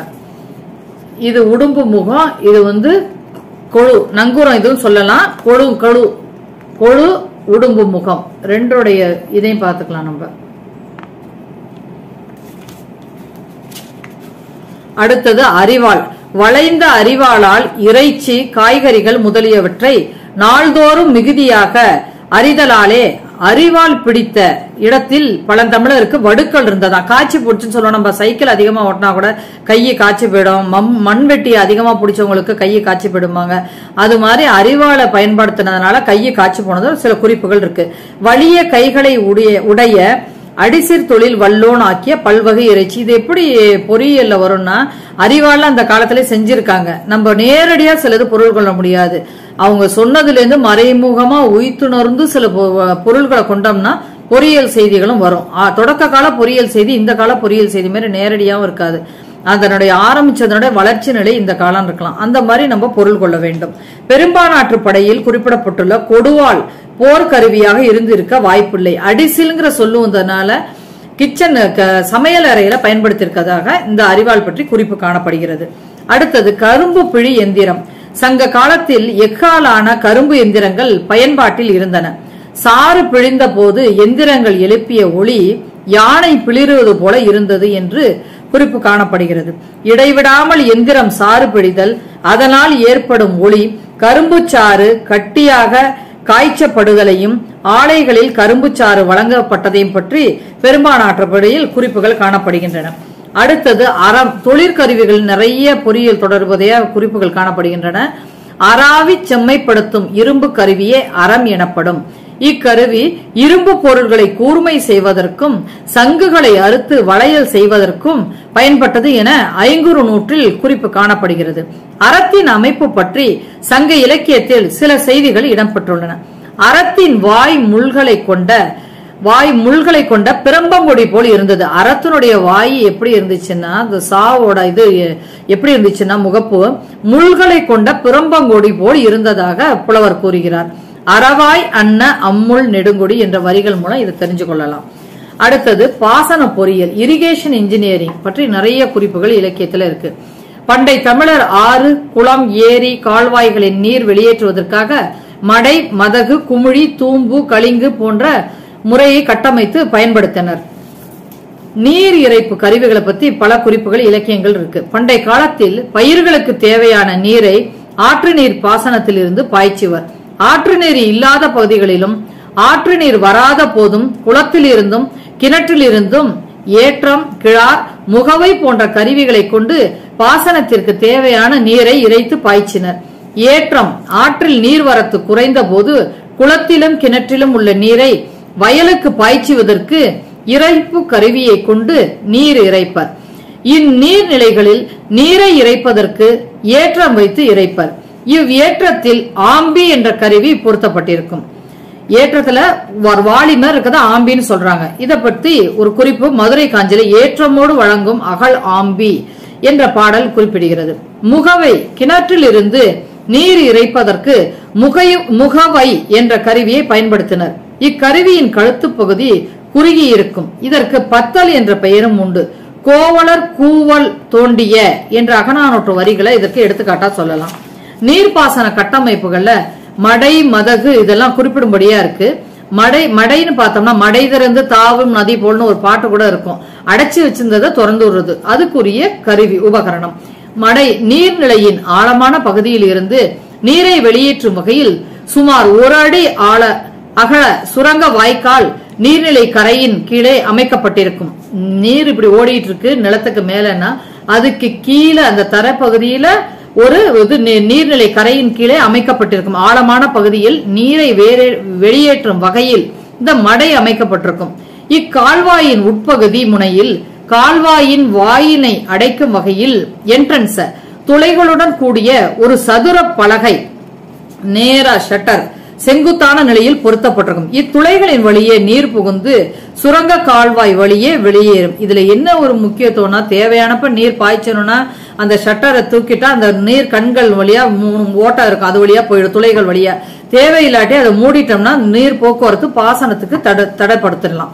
இத்துளைகள் உள்வாய் என்று அழைக்கப்பட்டன. இதை பற்றி குறிப்புகள் இலக்கியங்கள்ல இருக்கு, முக்கியமா கல்வெட்டுகள்ல காணப்படுகிறது. மதகு, இது ஆங்கிலத்துல ஸ்லூயிஸ்ங்கிறாங்க, நீர் தேக்கத்தில் இருந்து பாசனத்திற்காக திறந்து விடப்படும் நீரின் அளவினை ஒழுங்குபடுத்தக்கூடிய கருவின்னு சொல்லலாம். குளம் அல்லது ஏரியின் அடியில் சதுர வடிவ குறுக்கு வெட்டு கொண்ட ஒரு நீர்வழி பாதை அமைக்கப்படுகிறது. இப்பாதையின் உட்புற முனையில் பல துளைகள் கொண்ட அந்த மடை மாதிரியே இது மதகும் தொட்டி போன்ற பள்ளம் அமைக்கப்பட்டுள்ளது. இத்துளைகளின் வழியாக நீர் பாதைக்குள் சென்று குளத்திற்கு வெளியே பாசன கால்வாய்களுக்கு செல்ல முடியும். இத்துளைகளை நாளி கண்கள் எனப்படும். இந்த பள்ளத்தில் மேலும் கீழுமாக நகரக்கூடியவாறு பொருத்தப்பட்ட ஒரு நகரும் கதவு மூலம் நாளி கண்களை தேவையான அளவிற்கு மூடவோ திறக்கவோ முடியும். எனவே நீர்ப்பாதையின் வழியே திறந்து விடப்படும் நீரின் அளவினை தேவையான அளவிற்கு கூட்டவோ குறைக்கவோ முடியும். இதற்கு பயன்படும் கருவிதான் இந்த மதகுங்கிறாங்க. இத பத்தி குறிப்பு ஐங்குறுநூற்றில் நீர்படர் தூம்பின் என்ற பாடல் குறிப்பிடு. தூம்பு அப்படின்னு ஏன் சொல்றேன்னா, அந்த நீர் போறதுக்கு குழாய் மாதிரி உள்ள துளை இருக்குல்ல, உட்துளை எதுவுமே உள்ள எதுவுமே இல்லாம நீர் போறதுக்கு வழி இருக்குல்ல, அததான் தூம்பு. இதன் மூலம் தான் யானையோட துதிக்கை தூம்பு, துளை உள்ளது தும்பிக்கை துதிக்கைன்னு வந்துச்சுன்னு சொல்லுவாங்க. தூம்பு. அதே மாதிரி மடை, நீர்நிலையை குறிப்பிட தமிழ் மொழியில் மடு என்ற சொல்லையும் பயன்படுத்தியுள்ளனர். மடுப்பு என்றால் அடைப்பு என்று பொருள். மடை என்னும் சொல் நீர் செல்லும் பாதையை அடைத்து திறக்கும் மதகு பலகையை குறிப்பதாகும். அதே மாதிரி பூமிக்கு அடியில புதைச்சு வச்சிருந்தனால புதவுன்ற சொல்லையும் பயன்படுத்துறாங்க. புனல் பொறு புதவு என்று அகநானூற்று பாடலும் இந்த பொருளை குறிக்குது. அடுத்தது, நீர்நிலைகளில் அமைக்கப்படும் போது மதகுகள் குளவாய் என்று வழங்கப்பட்டன. ஒரு கால்வாயின் முகப்பு அல்லது தலைப்பகுதியில் இம்மதகு அமைக்கப்படும் போது அதன் முதன்மை மதகு என்றும் தலைவாய் என்றும் வாய்த்தலை என்றும், இப்ப பெட்டவாய் தலைன்னு திருச்சி போற பகுதியெல்லாம் இருக்கு, இதெல்லாம் இந்த பேர் இப்படிதான் பழங்காலத்திலிருந்து வந்ததனுடைய தொடர்ச்சின்னு சொல்லலாம். கூற்றன் வாய், முகவாய் என்றெல்லாம் பலவாறாக குறிப்பிடப்பட்டுள்ளன. குமிழின்னு ஒரு பேரும் இருக்கு மதகுக்கு. என்னன்னா, நீர்நிலைகளிலிருந்து கரை நிலத்தின் அடிப்பகுதியில் புதைந்து வருமாறு அமைக்கப்பட்ட மதகு கட்டுமான துமாரம் வழியே வரும்போது நீர் குமிழ்ந்து வெளிப்படும். அதற்காக இதுக்கு குமிழிங்கிறாங்க. அந்த மதகே கல்லால் ஆடிச்சுன்னா கற்குமிழிங்கிறாங்க. புதவு, குமிழி, மடை எல்லாம் வெவ்வேறு அளவுல வெவ்வேறு பேரு, ஆனா ஒரே மைய கருத்து உள்ளதுதான். மதகுக்கு தூம்புன்னு ஒரு பேர் இருக்குது, முன்னமே பார்த்தோம். அதே மாதிரி பாசனத்துல முக்கியமா கல்லணையோட பாசனத்தை பத்தி குறிப்பிடணும். தமிழர் பாசன பொறியியல்ல மிகச்சிறந்த சாதனைனா கல்லணை உருவாக்கம்னு சொல்லலாம். கரிகான் சொல்ல காலத்துல அது கட்டப்பட்டது. அலைகள் தேக்கி வைக்கிறான ஒன்னும் தடுப்பணை இருக்கு. கலப்பணி மூலம் பார்த்ததுல சில குறிப்புகள் இன்னொரு காணொலியில விரிவா இன்னொரு நிறுவனத்துக்கு சொல்லியிருக்கேன். இங்க சுருக்கமா சொல்றேன். இது ஒரு தடுப்பணை. தமிழக பாசன பொறியியல் தொழில்நுட்பத்தில் குறிப்பிடத்தக்கது கல்லணை கட்டுமானம். கல்லணை நீர் பகிர்மான முறை காவிரி ஆற்றின் போக்கில் திருவரங்க தீவிற்கு முன்புள்ள பகுதி அகண்ட காவேரி எனப்படும். இவ்விடத்தில் காவிரி இரண்டாக பிரிந்து செல்கிறது. பிரிந்த ஆறு கொள்ளிடம் எனப்பட்டது. திருவரங்க தீவின் கீழ்முனை அருகே கல்லணைக்கு அருகில காவிரி ஆற்றை விட 6 அடி தாழ்வாக கரையை உடைத்துக் கொண்டு கொள்ளிடத்தில் வெள்ளம் பாய தொடங்கியது. இதனால் இந்த இயற்கை அமைப்பால் காவிரி ஆற்றில் நிலையான நீரோட்டம் இல்லாம காணப்பட்டது. அப்பப்போ வெள்ளப்பெருக்கம் ஏற்பட்டது. இதனால் வேளாண்மையும் அடைந்தது. இந்த இழப்பை ஈடுகட்ட இயற்கையை எதிர்த்து கரிகாலன் கல்லணை கட்டியதாக கூறப்படுகிறது. மேலும் பெருந்தொகையில ஒரு பாடல் இருக்கு. அந்த கல்லணை கட்டின அளவு வச்சு ஒரு பாடலே இருக்கு. உச்சம் கோல் என் கோல், உயரம் 16 கோல், எச்சம் பிரிவாய் 20 கோல் அப்படிங்கிற ஒரு பாடல் இருக்கு. இதுல கோல்ங்கிறது அந்த கால சோழர் காலத்துல பயன்பாட்டில் இருந்த ஒரு அளவை முறை, மெஷர்மெண்ட் ஸ்கேல், அது மாதிரி அளவை முறை. ஜான் கையில் அளக்கிற மாதிரி, சான் ஒரு சான் மாதிரி, ஒரு படி அரிசி அளக்கிற மாதிரி கோல்ங்கிறது இந்த கட்டுமானத்துல பயன்படுத்தின ஒரு அளவை முறைன்னு சொல்றாங்க. அடுத்ததாக பாசன கருவிகள்ல பல பொறியியல் உத்திகள் காணப்படுகிறது. என்னன்னா, கிணறு பாசன ஏற்ற முறை. தமிழ் இலக்கியங்களில் ஏற்றம் பற்றிய குறிப்புகள் முன்னமே கூறின. ஏற்றத்தோட வழங்கும் அகல் ஆம்பி, இது மதுரை காஞ்சியில இந்த குறிப்பு இருக்கு. ஆம்பியும் கிளாரும் என தொடங்கும் சிலப்பதிகார காப்பியங்களையும் நிறைய குறிப்புகள் இருக்கு. எது நீர்முகக்கும் ஆம்பியை பத்தி குறிப்புகள் காணப்படுகின்றன. அப்புறம் ஏற்றத்தை பத்தி, மனிதனால் இயக்கக்கூடிய ஏற்றம் குற்றேற்றம் துலா, மாடுகளால் இயக்கப்படக்கூடிய ஏற்றம் கபிலை ஏற்றம்ங்கிறாங்க. இதுல எல்லாம் பொறியியல் அடிப்படையில இயங்குதுன்னு சொல்றாங்க. என்னன்னா, நெம்புகோல் அடிப்படையில இயங்குதுங்கிறாங்க. அடுத்தது கப்பல் பொறியியல் பத்தி சில குறிப்புகள். சங்க இலக்கியத்தில் கப்பல் பொறியியல் என்னன்னா, சங்க இலக்கியம் மட்டும் இல்ல எல்லாத்தையும் பார்க்கலாம். கப்பல்னா போட்டு ஷிப்புங்கிறோம். அப்புறம் மரைன் இன்ஜினியரிங்க்கு கப்பல் பொறியியல் சொல்லதான் பயன்படுத்துறாங்க. கப்பல் பொறியியல் பிரிவு எந்திர பொறியியல் துறையினுள் அடங்கும். ஷிப், மரைன் என்ற 2 ஆங்கில சொற்களுக்கும் கப்பல் என்ற ஒரே தமிழ் சொல்லுதான் பயன்பாட்டில் இருந்து வருகிறது. சங்க கால இலக்கியங்கள் வெளிநாட்டு பயணிகளின் குறிப்புகள், கல்வெட்டுகள் மற்றும் தொல்பொருள் அகழாய்வு சான்றுகள், வரலாற்று சான்றுகள் முதலியன பழந்தமிழரின் கப்பற்கலையை வெளிப்படுத்தும் சான்றுகளாகும். கப்பல் மட்டுமல்லாமல் அனைத்து நீர்வழி போக்குவரத்திற்கும் முன்னோடி தமிழர்களின் கண்டுபிடிப்பான கட்டுமரமாகும். இதனையே ஆங்கிலேயர் கட்டமரான் CATAMARAN என்கின்றனர். தமிழர்கள் முதலில் நீரில் இப்ப பறவையை கண்டான் விமானம் படைத்தான் சொன்னாங்களா, அது மாதிரி ஒரு இலை போறத பார்த்து அப்ப நீரில மிதக்கிறதுக்கு வாய்ப்பு இருக்குன்னு வச்சு அப்படியே படிப்படியா வந்து பலகைகளை பக்கவாட்டுல இணைத்து கட்டி இந்த கட்டுமரத்தை உருவாக்குனாங்க. இத பற்றி நாவாய் சாஸ்திரம், கப்பல் சாஸ்திரம், நாவாய் சாஸ்திரம் ஆகிய பழந்தமிழ் நூல்கள் கப்பல் பொறியியல் பற்றி பல செய்திகளை கொண்டனவாக காணப்படுகின்றன. கப்பல் கட்டுமான தொழிலாளர்கள் அந்த காலத்துல எப்படி இருந்தாங்க, இந்த காலத்துல எப்படி இருந்தாங்கன்னா, கப்பல் கட்டுமானத்துல இந்த காலத்துல மரைன் இன்ஜினியரிங் படிக்கிறாங்க, அங்கெல்லாம் படிக்க வாய்ப்பு இல்ல, மரபு வழியா தான் எல்லாம் கட்டப்பட்டது. இந்த காலத்துல அதனுடைய தொடர்ச்சி பாத்தீங்கன்னா பழங்கால முறையிலேயே முத்துப்பேட்டை பகுதிகளில் எல்லாம் பாத்தீங்கன்னா இப்பயும் தோணி போன்ற கப்பல் கட்டுமான தொழில்நுட்பம் நடக்கிறத செய்திகள் நம்ம காண்றோம். பழந்தமிழகத்தில் மரக்களம் செய்வோர் களம் கம்மியர் எனப்பட்டனர். கொள்ளர் வந்து கம்மியரும் பழங்காலத்துல இரும்பு செய்யறவங்க சொன்னாங்க. இது களம் செய்யறவங்க களம் கம்மியர். தேர் போன்ற மரவேலை செய்த தச்சர் மரங்கள் தொச்சர் எனப்பட்டனர். இந்த தச்சருக்கும் கப்பல் பொறியியலுக்கும் நெருங்கிய தொடர்பு உண்டு. கார்பென்ட்ரி செஞ்சவங்க கொஞ்சம் விரிவா வந்து இந்த பலகையை வச்சு செய்யறதுல கப்பல் பொறியியல அவங்களுடைய பணியும் குறிப்பிடத்தக்கது. பரிபாடலில் கப்பல் தொழில் பற்றி கூறப்பட்டுள்ளது. அது என்ன பாடல்னு பார்த்தோம்னா, இதையும் கயிறும் என தொடங்கும் பாடல். இந்த காலத்துல கப்பல் கட்டுமானத்துல எஃகு பணியாளர், ஸ்டீல் ஒர்க்கர்ஸ், பற்ற வைப்போர், வெல்டர்ஸ், அடுத்தது இணைப்போர், ஜாயினர்ஸ், இந்த மாதிரி தொழிலாளர்கள் பேர் பல இது இருக்கு. அந்த காலத்துல அப்படி குறிப்பிட்டு எல்லாமே ஒருத்தவங்களும் செய்வாங்க. பிளம்பர்ஸ், குழாய் தொட்டிகள் செய்வோர், கடைசல் பணியாளர், ஃபிட்டர்ஸ், பாய்மர பணியாளர், இந்த பாய் துணியில போட்டிருப்பாங்கல்ல, உறுதியான துணியில வந்து கிளியாம பாய்மரம் கட்டுவாங்க, அவங்க ரிகர்ஸ், வண்ண வேலை செய்வோர், பெயிண்டர்ஸ், இப்படி பழங்காலத்துல இந்த காலத்துல இருக்காங்க. பழங்காலத்துல பேர் இல்ல, ஆனா எல்லா பணிகளும் செய்ததுக்கான சான்றுகள் இருக்கு. கப்பற்கலை உதவி கூறுகள்னு பார்த்தா நிறைய விஷயங்கள் இருக்கு. கப்பற்கலைக்கு கட்டட உதவி கூறுகளாக கட்டட வழியா பார்த்தோம்னா, கட்டடம் என்னன்னா துறைமுகங்கள், கலங்கரை விளக்கங்கள், சுங்கச்சாவடிகள் போன்றவற்றை குறிப்புகளாக கூறலாம். நங்கூரம், ஓடக்கோல், துடுப்பு, பாய் மற்றும் பாய்மரம் போன்றவையும் காற்று, அலை, ஓதம், விண்மீன்கள் போன்ற இயற்கை உதவி கூறுகள் பற்றியும் பழந்தமிழர் அறிந்திருந்தனர். எந்த நேரத்துல கப்பலை செலுத்தினா எந்த பிரச்சனையும் இல்லாம நம்ம எந்த இலக்கு நோக்கி பயணிக்கணும், அப்ப வந்து எந்த பிரச்சனையும் இல்லாம போறது அப்படிங்கறதெல்லாம் எவ்வளவு வெளிச்சம் இருந்தா போகணும், இதை பத்தி எல்லாம் நல்ல பழந்தமிழர் அறிஞ்சிருந்தாங்க. உதவி கூறுகள் பத்தி முன்னர் பார்த்தோம். அதுல ஓடக்கோல் மற்றும் துடுப்பு களங்களை குறிப்பிட்ட ஆழத்தில் செலுத்த பண்டை காலங்களில் முதலில் கையாண்ட உதவி கூறு கோல் ஆகும். ஒரு குச்சியை வச்சுதானே கப்பலை தள்ளுவாங்க, போட்டு படகெல்லாம், அதை சொல்றாங்க. நீரின் ஆழம் கோலின் உயரத்திற்கு அதிகமாகும் பொழுது துடுப்பின் உதவியால் களத்தை செலுத்தினர், தண்ணியை தள்ளி வரதுக்கு. துடுப்பு என்னும் உதவி கூறு களத்தை செலுத்தவும் களத்தை திசை திருப்பவும் டைரக்ஷனை மாத்துறதுக்கும் பயன்படுத்தியிருக்காங்க.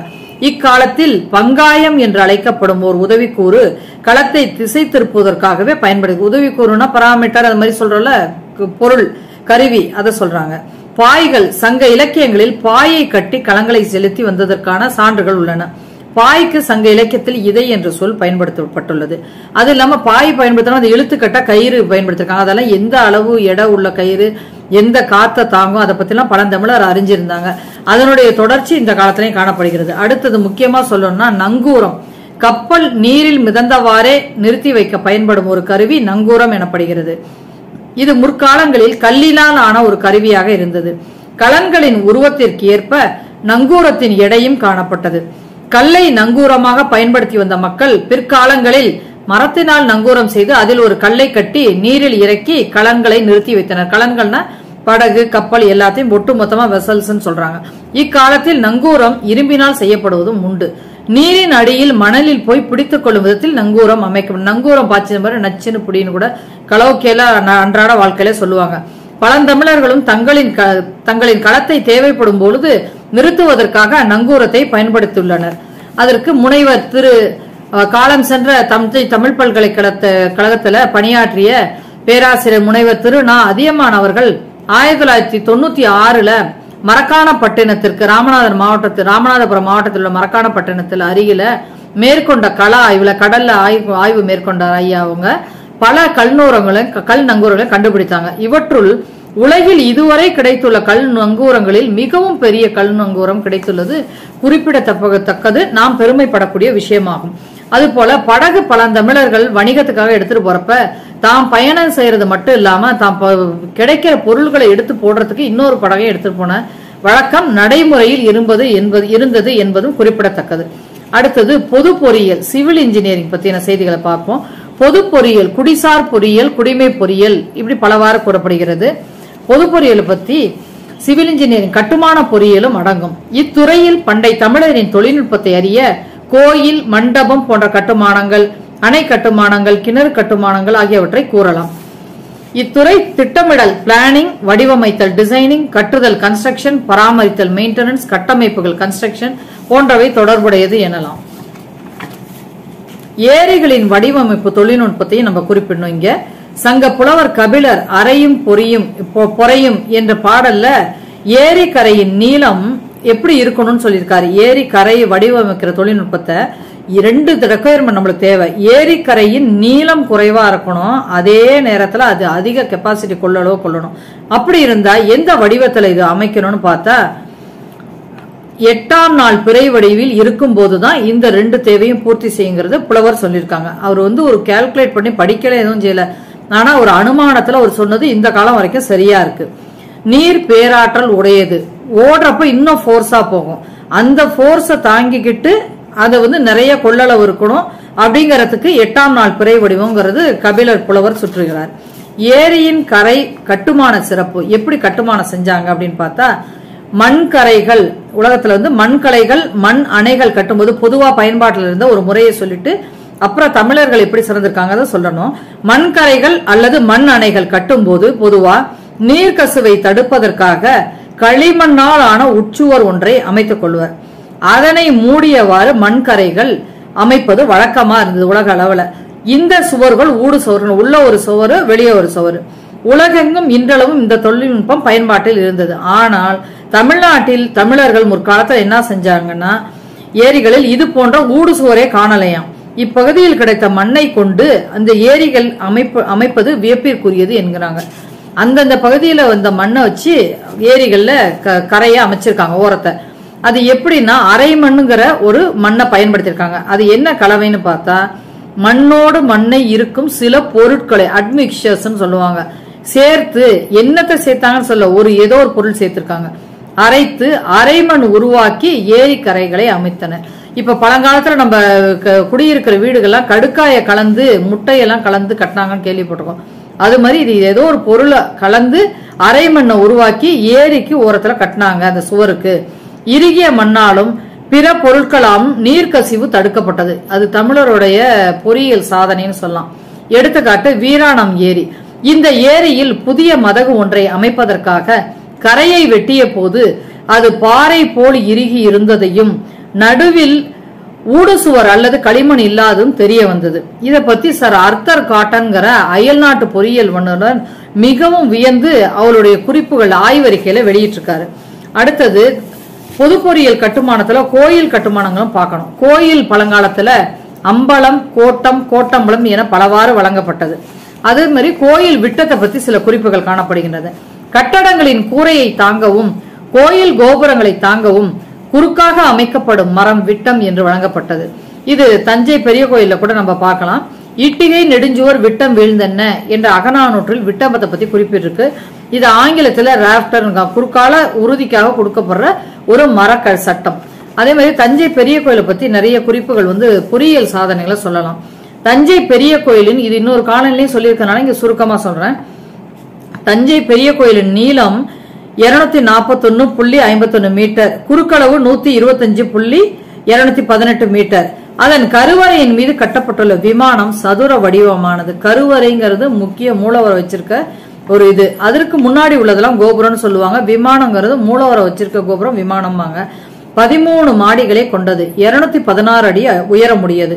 இவ்விமானத்தில் கடைக்காலோ 5 பவுண்டேஷன் வந்து 5 அடி தான் இருக்குன்னு சொல்றாங்க. உச்சி வரை ஒரு கல்லுக்கும் மறு கல்லுக்கும் இடையே எந்த வகையான காரை பொருளும் கிடையாதுன்னு சில ஆய்வாளர்கள் சொல்றாங்க. ஆனா நான் கள ஆய்வுல உச்சுவர் வெளிச்சுவர் கடையில போய் பாக்குறப்ப சில காரை பூச்சிகள் காணப்பட்டது. கள ஆய்வின் மூலம் அது கண்டறியப்பட்டது என்பதையும் குறிப்பிட விரும்புகிறேன். எந்த மாதிரி கல் அமைப்புகள்லாம் வச்சு பண்ணிருக்காங்கன்னா, ஒரு கல்லு அந்த மூல இடத்துல இருந்து கல்லை கொண்டு வந்திருக்காங்க. சாரப்பள்ளங்கிற இடத்துல இருந்து கல் எடுத்துட்டு வந்து சாரம் அமைச்சு மணல் மேடுகள் அமைச்சு அந்த கல்லுகளை பெரிய பெரிய கல்லுகளை ஏத்திருக்கதா சொல்றாங்க. இது ஒரு சிலர் என்ன சொன்னாங்க, ஒரு மலையை எப்படி சுத்தி எப்படி பஸ் பேருந்துகள் போகுது அது மாதிரி சுத்தி சுத்தி உச்சி அடைஞ்சாங்கன்னு சொல்றாங்க. இது இன்னும் விரிவான ஆய்வுக்குட்பட்டதா இருக்கு. அந்த கல்லுகள் எல்லாம் எப்படின்னா, இப்போ ஒரு பேப்பரை கிழிச்சோம்னா அதை திருப்பி பொருத்தி பார்த்தோம்னா அந்த ஓரங்கள் ஒட்டுற மாதிரி வச்சோம்னா அந்த பழைய பேப்பர் நிலைக்கு நம்மளுக்கு வரும். அது மாதிரி பாறையை எப்படி வெட்டி எடுத்துட்டு வந்தாங்களோ அதே மாதிரி பழந்தமிழரின் கட்டடக்கலை திறனின் உச்சகட்ட வெளிப்பாடாக தஞ்சை பெரிய கோயில் கட்டுமானத்தை சொல்லலாம். இது ராசராச மன்னனால் கட்டப்பட்டது. இக்கோயிலின் விமானம் என்று வழங்கப்படும் கோபுரம் 216 அடி முன்னமே சொன்னோம். பழந்தமிழரின் பொறியியல் நுட்பங்கள் இக்கோபுர கட்டுமானத்தில் வெளிப்படுகின்றன. கோயில் கட்டுமானம் நில தேர்வு எப்படி செஞ்சாங்கன்னா, தஞ்சையின் மேற்கு மற்றும் கிழக்கு பகுதிகள் ஏன் அந்த இடத்தை தேர்வு செஞ்சாங்கன்னு ஒரு காரணம் இருக்கு. நிலவியல் அடிப்படையில தஞ்சையின் மேற்கு மற்றும் கிழக்கு பகுதிகளில் வயல்களும் புன்சை நிலங்களும் உள்ளதால் அப்பகுதி மண் அழுத்தமுடையதாக இல்லை, பலபலன்னு இருக்குமாங்களா அது மாதிரி. நகரின் தென்பகுதி மட்டும் செம்பாறை கற்கள், செம்புராம் பாறை கற்கள்னு சொல்லுவாங்க, செம்பாறை கற்களால் ஆன வல்லம் பகுதியில இந்த மாதிரி கற்களை இன்னும் வீட்டு பகுதிகளில் பார்க்கலாம். செம்பாறை கற்களால் ஆன அழுத்தமான நிலப்பகுதியாகும். அதிலும் குறிப்பாக பெரிய கோயில் அமைந்துள்ள நிலப்பகுதி மட்டுமே உயர் அழுத்தம் தாங்கக்கூடிய திறன் கொண்டதால் அப்பகுதி கோயில் கட்டமைக்க தேர்வு செய்யப்பட்டதாக இக்கால பொறியியல் வல்லுநர்கள் குறிப்பிடுகிறார்கள். என்னென்ன கட்டுமான பொருட்கள் பயன்படுத்தினாங்கன்னா, கல்லு. ஒரு கணக்கெடுக்கப்படி முதல்ல கல்லை பத்தி பார்க்கலாம். ஒரு கணக்கெடுப்பின்படி பெரிய கோயிலை கட்ட சுமார் 75,000 கனமீட்டர் கருங்கற்கள் பயன்படுத்தப்பட்டதாக கூறப்படுகிறது. மிக்மாடைட்டிக் கிரானைட் ஸ்டோன்ஸ்ங்கிறாங்க. இவை வெவ்வேறு நிறங்களில் காணப்பட்டன. அதனால வெவ்வேறு இடத்துல எடுத்துட்டு வந்தாங்கன்னு நம்ம சொல்ல முடியாது. ஏன்னா ஒரே கல்லு குவாரியில வெவ்வேறு நிறத்துல காணப்படுவதும் உண்டு கற்கள். அடுத்தது செங்கல். பெரிய கோயில் விமான கூரை தளத்தில் செங்கற்கள் பயன்படுத்தப்பட்டுள்ளன.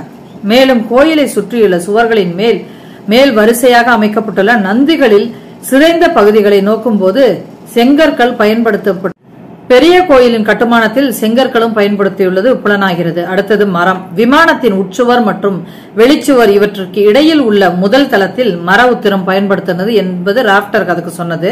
பெரிய கோயில் கட்டுமானத்தில் சுண்ணக்காரையும் பூச்சும் சில இடங்கள் அங்கங்கே காணப்படுகின்றன.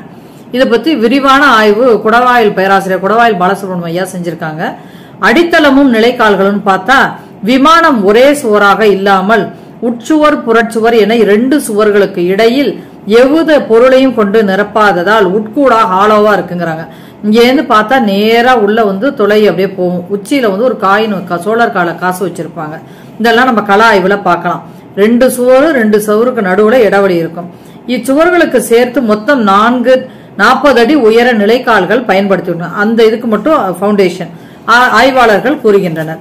கற்களை அடிக்கிய நுட்பம்னு பார்த்தோம்னா, பந்து மற்றும் கிண்ண இணைப்பு, பால் அண்ட் சாக்கெட் ஜாயிண்ட், நீள்குழிவு இணைப்பு, கோர்வை இணைப்பு, குரூவ் ஜாயிண்ட், இன்டர்லாக்கிங் ஜாயிண்ட், காடி பல்ல இணைப்பு, டங் அண்ட் குரூவ் ஜாயிண்ட், இந்த மாதிரி மெத்தட்ல கற்களை இணைச்சிருக்காங்கன்னு சொல்றாங்க. ஒவ்வொரு முறையும் வந்து விரிவான ஆய்விற்குட்படுது. வெவ்வேறு இடத்துல வெவ்வேறு முறையில இணைச்சிருக்காங்க. கல்லை எப்படி வெட்டி எடுத்துட்டு இருந்தாங்களோ அதே மாதிரி கொண்டாந்து அடுக்கி அதை வந்து செஞ்சிருக்காங்க. அடுத்தது ராணுவ பொறியியல், டிஃபென்ஸ் இன்ஜினியரிங் பழங்காலத்துல இருந்துச்சு. இது எந்த தமிழர் பத்தி தமிழர் பொறியியல் இது எந்த இடத்துல வரும்னா, மதில், கோட்டை, கொத்தளங்கள் அதை வச்சுட்டு இப்ப தஞ்சை பெரிய கோயில் நாங்க தஞ்சை பிறப்பிடமா கொண்டதுனால அதை எடுத்துக்காட்ட சொல்றேன். தஞ்சை பெரிய கோயில் சுத்தி ஒரு அகழி, மதில், சுவர் எல்லாம் காணப்படுது. அதெல்லாம் பழங்காலத்து சோழர் காலத்துல மராட்டியர் காலத்துல வெவ்வேறு காலத்துல கட்டினதா கூறப்படுகிறது. மதில்னா என்னன்னு பார்த்தோம்னா, பெரிய சுவர் பொதுவா உயரமாகவும் நெடியதாகவும் திண்மையாகவும் கற்களையும் களிமண் குழம்பினை கொண்டும் சுண்ண கலவினை கொண்டும் கட்டிய சுவர் பாதுகாப்பு மதில் எனப்பட்டது. மதில் அமைப்பு பற்றி சங்க இலக்கியங்களில் பல குறிப்புகள் காணப்படுகின்றன. மதிலையே இஞ்சி, கோட்டை என்று வெவ்வேறு பேர்லயும் சொல்றாங்க. இஞ்சினா என்னன்னா இஞ்சிதல், இறுகுதல் என்ற பேர்ல இஞ்சின்னு பேர் வந்திருக்கு. நெடிய மதில் இஞ்சி எனப்படுகிறது. நீட்டமா போய்கிட்டே இருக்கிறது. ஒரு நகரின் புறநகர் பகுதியை பாதுகாக்குமாறு நெடிதாக கட்டப்பட்ட மதில் இஞ்சி எனப்பட்டது. அந்த காலத்துல இருந்து இப்பயும் அப்பதான் சொல்றாங்க. முதலாம் ராசராசன் காலத்தில் இருந்த கருவூர் தேவர் தாம் பாடிய திருவிசைப்பாவில் செம்பையுருக்கி செய்து வார்த்து கருங்கல்லால் கட்டின மதிலை இஞ்சி என சுட்டியுள்ளார். இஞ்சி சூழ் தஞ்சை என்று இதில் இருந்துதான் அந்த வரிகள் வந்தன. கோட்டைன்னு என்னன்னு பார்த்தோம்னா கருவிகளுடன் கூடிய மதில் கோட்டை எனப்படுகிறது. இந்த காலத்தில் திரைப்படங்கள் எல்லாம் கூட காட்டுவாங்க. என்னன்னா மறைஞ்சு இருந்தது கோட்டை பகுதியிலிருந்து எதிரியை தாக்குற மாதிரி இருக்கும். அது அந்த காலத்து கட்டுமானத்தின் தொடர்ச்சின்னு நம்ம சொல்லலாம். அடுத்தது இப்ப இவ்வளவு நேரம் பார்த்தது இலக்கியங்கள் அடிப்படையில பொறியியல் செய்தி. இப்ப நில வகை வாரியாக பொறியியலை ஆய்வு செய்வது பார்க்கலாம். முதல்ல நிலங்கள்ல நானிலம் ஐவகை நிலம். முதல் எனப்படுவது நிலம் பொழுதிரண்டின் இயல்பென மொழிப இயல்புணர்ந்தோரே என தொல்காப்பியம் பொருளதிகாரம் அகத்திணையில் கூறப்படுகிறது. முதற் பொருள் ஒன்றாகிய நிலம் 4 வகைப்படும். அவை குறிஞ்சி, முல்லை, மருதம், நெய்தல் என்பவை. குறிஞ்சி நிலம் மலையும் மலை சார்ந்த இடம். முல்லை நிலம் காடும் காடும் சார்ந்தனா. மலை அடுத்தது காடு, அடுத்தது என்ன வயல், இப்படி வரிசையா வருது மேலே இருந்து கீழே. மருத நிலம் வயலும் வயலும் சார்ந்த இடம். நெய்தல் நிலம் கடலும் கடல் சார்ந்த இனம். பாலை என பிரிவுக்கு நிலப்பிரிவு கிடையாது. எனினும் அதற்குரிய தனிநிலம் இல்லை என்பது குறிப்பிடத்தக்கது. ஆனா ஆய்வுன்ற போறப்ப பாலை முல்லையும் குறிஞ்சியும் முறைமையில் திரிந்து வெம்மையான கோடை காலத்துல அந்த நிலத்தையே பாலையா சொல்றதா ஆய்வுகளை நம்ம எடுத்துக்கொள்ளலாம். இப்ப மருத நிலத்துக்கு எப்படி பேர் போட்டுச்சுன்னா அந்தந்த காலத்துல அந்த நிலத்துக்கு எப்படி பேர் வச்சுன்னா அங்க அதிகமா எந்த தாவரம் இருக்கோ அதை வச்சு மருத மரம் அதிகமா இருந்தாலும் மருத நிலத்துக்கு அந்த பேர் வச்சாங்கிறத இலக்கியங்கள் குறிப்புகள் காணப்படுகின்றன. அடுத்தது ஐந்திணையில் மற்ற 4 திணை மக்களும் உணவுக்காக மருதன்னா வயலும் வயல் சார்ந்த உணவுக்காக இந்த மருத நில மக்களையே நம்பி வாழ்ந்தனர். பண்டமாற்று முறையில அவங்கள்ட்ட கிடைக்கிறத கொடுத்து இவங்க உணவுப் பொருளா வாங்கிக்கிட்டாங்க. மருத நில பகுதி நீர்வளமும் நிலவளமும் ஒருங்கே காணப்பட்டது. இதன் காரணமாக தாவர இனங்கள் செழிப்பாக அங்க வளர்ந்தன என்று இலக்கியங்கள் கூறுகின்றன. மருதத்தின் பெயர் காரணம் மருத மரத்தினை வைத்தே மருத நிலம் பெயர் பெறுகிறது. இது நன்கு கிளைத்து தழைத்து வளர்ந்த மரமாகும். மருத நில தொழில்கள்னு பார்த்தோம்னா அறம் தொழிற்கருவிகள் நிறைய இருக்கு. அராவி செம்மைப்படுத்தும் இரும்பு கருவியே அறம் எனப்படும். இக்கருவி இரும்பு பொருட்களை கூர்மை செய்வதற்கும் சங்குகளை அறுத்து வளையல் செய்வதற்கும் மிகுதியாக பயன்பட்டது. 5 நூற்றுல இது குறிப்பு காணப்படுகிறது. அறத்தின் அமைப்பை பற்றி சங்க இலக்கியத்தில் சில செய்திகள் இடம்பெற்றுள்ளன. அறத்தின் தோற்றம் எப்படி இருக்குன்னா ரம்பா அறுக்கிறதுக்கு பயன்படுற அதனுடைய தோற்றம் முட்களை கொண்ட பிரம்பங்கொடி போல் இருந்ததாக புலவர் அகநானூற்றில் குறிப்பிடுகிறார். அறவாய் அன்ன என்று தொடங்கும் பாடல். அடுத்தது பொறியியல் தொடர்புடைய சாணைக்கல்லை பத்தி பார்க்கணும். கூர்மைப்படுத்துறதுக்கு சாணக்கல்ல பயன்படுத்தணும். சாதாரண கல்ல பயன்படுத்தினா ஒண்ணு பொருள் உடையும் இல்ல சரியா அந்த வேலை நடக்காது. சாணைக்கல்ல தான் அது கூர்மைப்படுத்துவாங்க. பழந்தமிழர் சாணைக்கல்லின் உதவியால் சாணை பிடிக்கும் தொழிலை செய்து வந்துள்ளனர். மேலும் இச்சாணைக்கல் ஒரு வகை கற்பொடியையும் என்ன மாதிரி கற்பொடின்னு ஒரு வகைன்னு தான் குறிப்பு இருக்கு. பையின் என்னும் அரக்கு பிசினையும் கலந்து செய்யப்பட்டது. இவ்வாறு செய்யப்பட்ட இச்சாணைக்கல் உறுதியாக காணப்பட்டது என தொகை நூல்கள் குறிப்பிடுகின்றன. அகநானூற்று பாடல் சிறு காரோடன் பையனோடு சேர்த்திய கற்போல் நாவி நானே என்ற பாடல் வழி இதை அறிந்து கொள்ளலாம். அடுத்தது குடியிருப்புகள். குடியிருப்புகளை எப்படி நம்ம பொறியியலை கொண்டு வரலாம்னா இந்த கால கட்டடங்கள் கட்டமைப்புகள் சிவில் இன்ஜினியரிங் வருதுல்ல அதற்கெல்லாம் முன்னோடியா அந்த கால குடியிருப்புகளை நம்ம கருதலாம். மருத நிலத்து சிற்றூர்களில் வாழும் உழவர்கள் மண் சுவர் கூரை வீடுகளில் வாழ்ந்தனர். மருத நில பேரூர்களில் வாழ்ந்த மக்கள் வசதியான பச்சை செங்கற்களால் அதாவது சுடாத செங்கற்களால் கட்டப்பட்ட கூரை வீடுகளிலும் சுட்ட செங்கற்களை கொண்டு கட்டப்பட்ட காரை வீடுகளிலும் வாழ்ந்தனர். வீட்டு சுவர்கள் சுண்ணாம்பு கொண்டு கட்டப்பட்டிருந்தன. அங்க கிடைக்கிற பொருள்களை வச்சு அவங்கவுங்க குடியிருப்புகளை அமைச்சுக்கிட்டாங்க. மருத நில வீடுகள் இரட்டை கதவுகள் கொண்டு பெரும்பாலும் அமைந்தன. இம்மக்கள் கட்டுமனைகள் கட்டடக்கலையின் முன்னோடிகளாக கருதப்படுகின்றன. களிமண் வண்டல் மண் இவற்றை கட்டமைப்புகளில் பயன்படுத்தினர். களிமண்ணை சுட்டு செங்கல் செய்து செங்கல் களிமண் சாந்து இவற்றை பூசி தானியங்களை பாதுகாத்து வைத்தனர். கொட்டாரம் வாங்கல அது அந்த குதிர் அது பழங்காலத்துல பயன்படுத்தினாங்க. இது தொடர்புடைய தகவல் ஒண்ணு சொல்லணும்னா இப்ப இந்த குடியிருப்புகளை பத்தி பார்க்கும்போது ஒரு பொறியியல் கல்லூரியிலிருந்து என்னை அணுகி தமிழர் குடியிருப்புகள் பத்தி நாங்க ஆய்வு செய்யறோம்மா அது மாதிரி நீங்க ஏதாவது உதவி செய்யுங்கன்னு கேட்டப்ப எங்க தஞ்சை தமிழ் பல்கலைக்கழகத்துக்கு எதிர்க்காப்புல தொகுப்பு வீடுகள், இப்ப அபார்ட்மெண்ட்ஸ் மாதிரி ஒரே சமதளத்துல தொகுப்பு வீடுகள் குறுகிய காலத்துக்காக போட்டிருந்தாங்க. அவங்க வந்து அந்த கூரை வீடுகள் பரிசல கவுத்த மாதிரி இருந்துச்சு. அப்ப இந்த மாணவிகள் என்ன செஞ்சாங்கன்னா, ஒரு குறிப்பிட்ட பொறியியல் கல்லூரி மாணவர்கள் சும்மா நின்று ஒரு ரேண்டமா ஒரு அங்கங்க போட்டோ பிடிச்சிக்கிட்டு போயிட்டாங்க. நான் சொன்னேன், ஆய்வுனா முழுமையா நம்ம பல கேள்விகளுக்கு விடை காணும் முறையில இருக்கணுமா, அதனால மேல இருந்து அந்த கூரையை வந்து பரிசல கவுத்த மாதிரி இருக்குல்ல, அந்த கூரை கொறுக்கம் புல்லு அதுல எல்லாம் பயன்படுத்திருப்பாங்க. குறிஞ்சி நிலம், முல்லை நிலம், மருத நிலம்னா அவங்கவுங்க குடியிருப்புகளுக்கு தகுந்த மாதிரி அந்த வந்து புகைப்படமே எடுக்கணும். அதனால மேலிருந்தும் ஒரு புகைப்படம் எடுங்கணும்னா அது அவங்களுக்கு பெரிதும் பயன்பட்டதா பின்னர் வந்து கூறினாங்க. இது எதுக்கு இந்த காணொலியில சொல்லனா, ஆய்வாளர்கள் பல்வேறு கோணங்கள்ல நம்ம செய்திகளை துவக்கலாம். ஏன், எப்படி, எதற்கு எல்லாம் போட்டு சில தரவுகள் வந்து நம்மளுக்கு பயன்படாம போகலாம். ஆனா கூடுதல் தகவல்கள் சேகரிச்சா தப்பு இருக்காது. அதனால வந்து வாய்ப்பு கிடைக்கிறப்ப கூடுதலா தகவலை சேகரிச்சணும் என்ற கருத்தையும் இங்க பதிவு செய்ய விரும்புகின்றேன். அடுத்ததாக, நிலம் தொடர்பான இந்நூற்றாண்டில் மேற்கொள்ளப்பட்ட முக்கிய ஆய்வு ஒன்றை இங்கு குறிப்பிட வேண்டும். 2012ஆம் ஆண்டு Chennai MS Swaminathan research foundation என்ற நிறுவனம் சென்னை மற்றும் பாண்டிச்சேரி ஆகிய மாநிலங்களில் சூழலியல் மண்டலங்களுக்கான ஒரு ஆய்வு செஞ்சாங்க. Ecological Jones. இத வந்து செயற்கைக்கோள் சேட்டலைட் மூலம் நிலப்பட வரைபடமாக்கம் சேட்டலைட் இமேஜரி என்ற உருவாக்கினாங்க.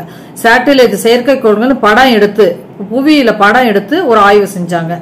இந்நிறுவனம் தமிழ் இலக்கியத்தின் அடிப்படையில் தமிழகத்தை நானிலமாக பிரித்து ஆய்வு செய்துள்ளது. பாலையை விட்டுட்டாங்க, குறிஞ்சி, முல்லை, மருதம், நெய்தல்.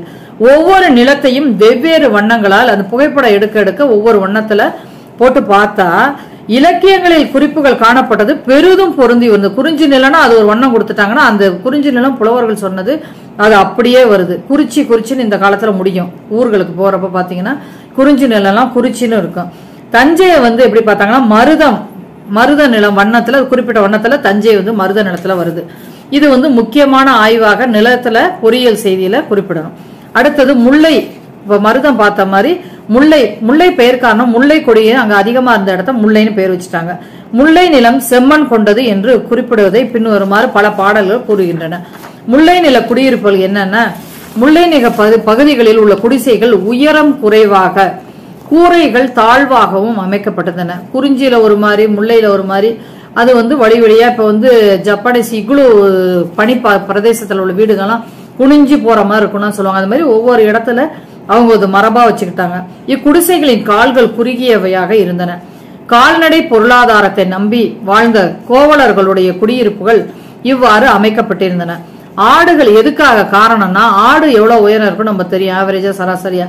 அந்த ஆடுகள் அங்கிருந்து கட்டி அந்த கூரையிலிருந்து கட்டி தொங்க விட்ட இலைதலைகளை நின்னுகிட்டே சாப்பிடுற மாதிரி ஏதுவாக மனுஷங்க கூட குனிஞ்சு போய்க்கலாம். ஆடுக்கு நல்லது செய்கிற நோக்கில ஆடுகள் உண்ணுவதற்காக, தலைகளை உண்ணுவதற்காக குறுகிய கால்களை கொண்ட குடிசைகளை கட்டப்பட்டன. இதை பத்தி பெரும்பாநாட்டுப்படையில ஒரு பாடல்ல குறிப்பு நம்ம பார்க்கலாம். அடுத்ததாக, தொழிற்கருவிகள் முல்லை நிலத்துல பார்த்தோம்னா ஈட்டி, இத குந்தம்னு குறிப்பிட்டிருக்காங்க புலவர். வேலோடு ஒத்த மற்றொரு ஆயுதத்தை குந்தம் என்று பண்டை தமிழர் குறிப்பிட்டுள்ளனர்.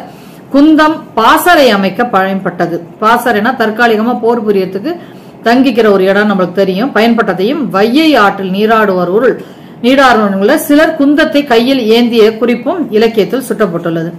தோட்டி, இது ஒரு கருவி. யானையை அடக்குவதற்கு பண்டை தமிழர் ஒரு வகை கருவியை பயன்படுத்தினர். இக்கருவியும் இரும்பால் செய்யப்பட்டிருக்க வேண்டும். கூரிய முள்களுடன் பிளவுபட்டு காணப்படும் என்று இக்கருவியின் அமைப்பை பற்றி முல்லைப்பாட்டுல சுவைமுட்கருவி அப்படிங்கிற ஒரு பாடல் குறிப்பிடுகிறது. இப்ப இந்த நில வகையில பொறியியல் அடிப்படை பார்த்ததுல சில முடிவுகளுக்கு நம்ம வரலாம். பாலையை தவிர்த்து பார்த்தால் நானிலம் என்றும், பாலையையும் தனியொரு நிலமாக கருதி ஐவகை நிலங்களாக கருதி இந்நிலங்களில் காணப்பட்ட பொறியியல் செய்திகளை ஆய்வு மேற்கொண்டதன் விளைவாக சில முடிவுகள் கண்டுணரப்பட்டன.